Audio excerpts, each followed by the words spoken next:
Hello, everyone. Welcome back to another live stream. Thank you so much for tuning in for another show. Benjamin Netanyahu ordered the Israeli delegation to leave Qatar, which means Israel is no longer talking, neither is it interested in even continuing to talk with anyone. Not with the United States, not with the Palestinian side, and not even with the mediators in Qatar or in Cairo. So we had this report today, Netanyahu returning all members of the delegation from Qatar, recalled, including the labor leaders. The United States informed Israel, though, we will continue direct negotiations with Hamas. This is one of the most important points about the negotiations and the continuation of the negotiations and the prospect of a deal being reached between the Palestinian side and the United States that will exclude Israel. So why did Benjamin Netanyahu leave Qatar? Benjamin Netanyahu left because, from his perspective, there was nothing to agree on between him and Hamas. Benjamin Netanyahu wanted Hamas to completely disarm, get out of the Gaza Strip. And despite the fact that Benjamin Netanyahu and Israel and Israel's allies constantly said it's about the hostages, recently Benjamin Netanyahu didn't say it's just about the hostages or release them and we'll end the war. It's not the case whatsoever. Israel has a far greater plan now, according to the statements of Netanyahu. And even if all of the Palestinian resistance movements released all of the Israeli prisoners of war from Gaza, Israel gives no confirmation that it will end the war. Therefore, Benjamin Netanyahu wants an endless war. The United States, despite the complicity, continued support, and active participation in genocide, is realizing this. And there are more talks in Israel and outside of Israel, visible actions as well, that the United States is not really exactly the same.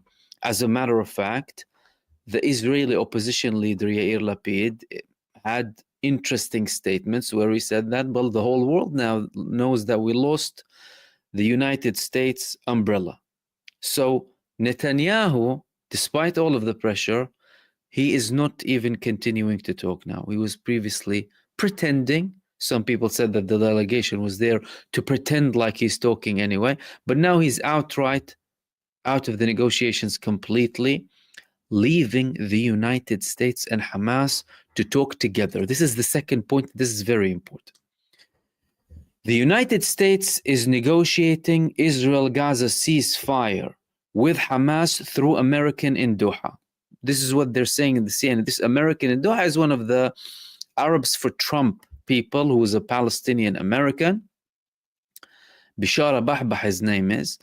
And he's talking with the Hamas delegation alongside Adam Boehler, who was previously speaking. We thought he resigned before, but then he's back in the picture talking to Hamas. So what is very important now is the fact that we have a new situation. And that new situation is, well, there are now only talks between Hamas and the United States without the mediators. Hamas isn't going through the Qataris or the Egyptians, neither are the Americans. They are sitting together and talking, and they're not talking with an Israeli delegation. The talks that previously led to Hamas releasing Aidan Alexander as a gesture of goodwill for Donald Trump, leading to, well, something going inside of the Gaza Strip, despite the very many question marks surrounding that. But, well, there are talks. The United States is clearly shifting in its position. The United States previously used to say no talks with Hamas. When Biden and Blinken were there, they were like, there were no talks whatsoever. Only mediation to reach a ceasefire, that's it. Now they're talking directly with them because of their understanding that they are dealing with people from the Palestinian delegation that they can give and take with more than the Israeli delegation. Not particularly because the Israeli delegation did not include people who were willing to reach a deal, but because it was a gutted delegation. A delegation without any mandate, without any authority, without any powers whatsoever. Going there to conduct this theater to show the Israeli prisoners of war's families inside of Israel that, look, we're talking, to tell the Americans, yeah, look, we're talking, so continue to fund us, and the whole world. And then go and tell their base in Israel, yeah, we're doing that just for a show because they don't allow us to starve, over 2 million people to death in Gaza. And we need to show them that we're talking.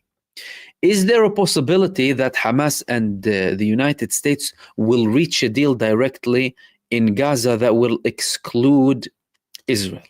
Well, if we base that on previous experience, possibly, yes. Why? Because, well, Hamas or the United States managed to convince Hamas somehow to release Aidan Alexander. That's something significant. At the end of the day, if they reached a deal directly with them, they can reach a bigger deal. However, any deal that who will exclude Israel will be very problematic, because any deal would have to involve Israel in the picture, either by the United States imposing its will on Israel, or by Israel somehow changing and also adhering, continuing the negotiations. Of course, this is all coming with tensions between the Trump administration and the Netanyahu government, between Benjamin Netanyahu directly.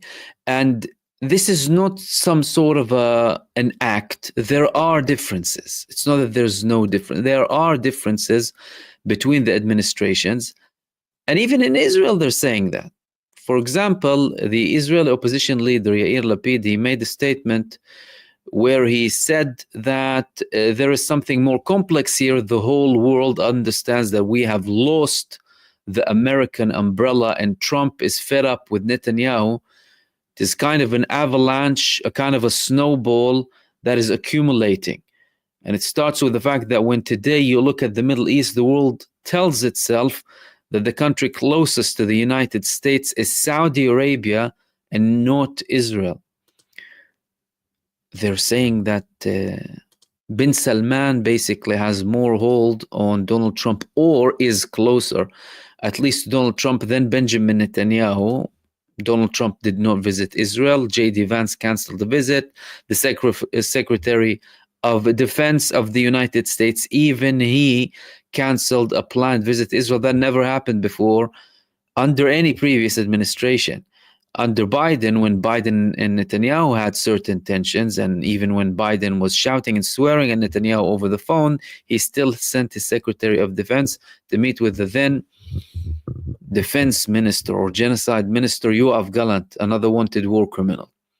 So the coordination didn't stop. But now Netanyahu only has yes men and poodles around him, and the Americans understand that very well. They're also saying in Israel that the level of influence is disappearing.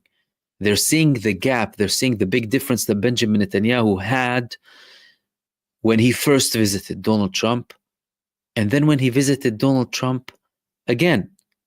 One of these articles in the Israeli Ynet, they said Netanyahu's influence on Trump, if it was at a 9 level, it has dropped to 3 or 4. And now it's bin Salman who has some influence, most likely because of the money. They're realizing that the influence is going, and with it to the influence of Israel altogether, not just Benjamin Netanyahu. How is everything affecting the resistance in Gaza? Of course, the population is are the people who are suffering the most at the end of the day, because they are the ones being targeted. But despite all of the Israeli actions inside of the Gaza Strip, all of the genocide and destruction, the Palestinian resistance is still continuing. We've had this campaign that Israel called Gideon's chariots or Netanyahu's wheelchair, supposedly to eliminate everyone in Gaza, eliminate all of the resistance, and then that's it, control Gaza, seize territory, and that's it, game over. But that isn't really happening. The armed wing of the PIJ today, they revealed an operation where they took down a whole building with IDF terrorists inside it. A continuation of the attacks from the previous weeks, the ambushes of Al-Qassam brigades, who had very large ambushes in the south and central parts of the Gaza Strip, apart from the initial ones in North Gaza, just after Israel broke the ceasefire and continued the genocide again, with dozens of Israeli casualties. And Israel is confirming that it's losing some of its IDF forces inside of the Gaza Strip. That was one of them. And then there was another ambush being carried out by the Palestinian resistance in North Gaza, a complex ambush that was reported as well against an Israeli tank. Tank commander was injured, and Israel also confirmed that it had casualties too. So they're not stopping them, despite all of the reports that are coming from Israel, and despite Benjamin Netanyahu selling this as if it's, the campaign that will end everything. All a lie, all a show, only for him to continue in his position. As a matter of fact, Israel is suffering heavily in Gaza now, and Benjamin Netanyahu isn't able to bring enough soldiers to carry out all of these objectives that he's been telling us that he wants to achieve ever since the beginning of the genocide. And he's constantly facing an escalation coming from Ansarullah in Yemen, who now targeted the Israeli Ben Gurion airport and vital targets in occupied Jaffa and Haifa with ballistic missiles and 2 drones. They are escalating. 37 ballistic missiles landed in the heart of the genocide state since March. 37 ballistic missiles. Many of them are hypersonic missiles from Ansarullah. Israel says that it intercepted this missile that Ansarullah landed, but they are launching missiles at around dawn time, and they're causing all of this stress inside of Israel, putting millions in bunkers, putting so much strain on the Israeli economy, forcing airplanes to go back and not land, forcing Ben Gurion Airport to shut down at least for an hour or two in many cases. When the missile landed several days back, they had to conduct repairs over there. All of that is serious.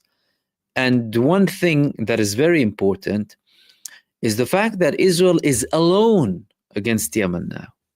The United States is out of the picture. There is no pressure on Ansarullah, and Israel constantly conducts the same attacks in Yemen. They'll take the Hodeidah port, and then they will attack the airport, and then, whereas Ansarullah have such a large, diversified attack against Israel, so many targets, whether it's through the Red Sea, the south is completely shut, multiple airports, bases, the Ben Gurion airport, and other locations too. Now, how's everything going with Iran? We've had all of these talks between the United States and Iran, and after multiple delays, there was a confirmation that talks are going to begin again on Friday. Some reports saying that, but Iran is feeling that Israel might take some action against it. And there were 2 interesting statements from senior figures of the IRGC in Iran. One of them was actually in the Iranian army, the Iranian armed forces, the chief of staff, and the other one was a senior figure from the IRGC. The first one was the chief of staff of the Iranian armed forces, Major General Mohammad Hossein Baqiri.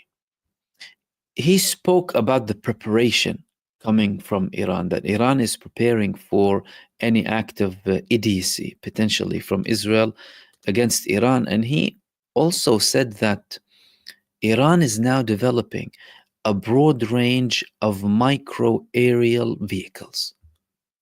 Iran's first attack on Israel since the genocide in Gaza began, True Promise 1, included many drones and UAVs. And there are reports that Iran has millions of them. They will supply countries with them. Micro aerial vehicles. And he's saying that this is a direct warning to the enemies that any act of aggression will be responded at the proportionate level. They're constantly progressing and they are constantly preparing. Now, another statement came, and this time from the IRGC, the spokesperson for the Islamic Revolution Guard School, cautioned the Zionist regime that any act of aggression will draw Iran's devastating response. He said that Israel will receive a decisive and devastating response in the small and vulnerable geographical area it has occupied. Highlighting Iran's growing strength and impressive military advances, the spokesperson said that the Zionist regime in its entirety is within sight and being monitored by the Islamic Republic's combatants. This is very clear because Iran is constantly operating more and more people inside of Israel, with week after week Israel declaring that it's revealing new networks of Israeli Jews operating for Iran knowingly and deliberately from all walks of life, different ages, different backgrounds. So inside and outside, preparing. And the most interesting statement was the final statement. You may note that the Israeli regime has relied upon the US and the weakening Western governments, adding that stability won't be restored in the region and the world as long as Israel is not eliminated. So we're talking about culture and a belief here in Iran and in the IRGC aiming to eliminate them at one point. So, I mean, talks, no talks, preparation, no preparation, war, not interested in war. Iran is constantly repeating that, and that they're looking to eliminate them. When, how are they going to do something if Israel doesn't attack? That's a separate story. But what's for sure is that they're preparing. Now, the reason that Iran is making these statements, by the way, is the fact that Israel has escalated the tone against Iran, and there were more leaks that Israel was about to attack Iran as a measure coming from Benjamin Netanyahu, could be one of his desperate measures to deviate the attention. He's under too much pressure now. People globally, millions, are calling for military action to be taken against Israel in Western nations, millions of people, social media campaigns. Internally, he's facing a lot of problems, and he is making Israel more and more secluded, and he's doing all of that for his own sake. And he would, if he wants to, go and attack Iran to protect himself. And these were the main things that I wanted to share with you in this live stream. Again, thank you so much, everyone, for tuning in for another show. In the meantime, enjoy the rest of your evening, day, or night, depending on where you are. And I will see you soon in the next video. Peace, everyone. Salam.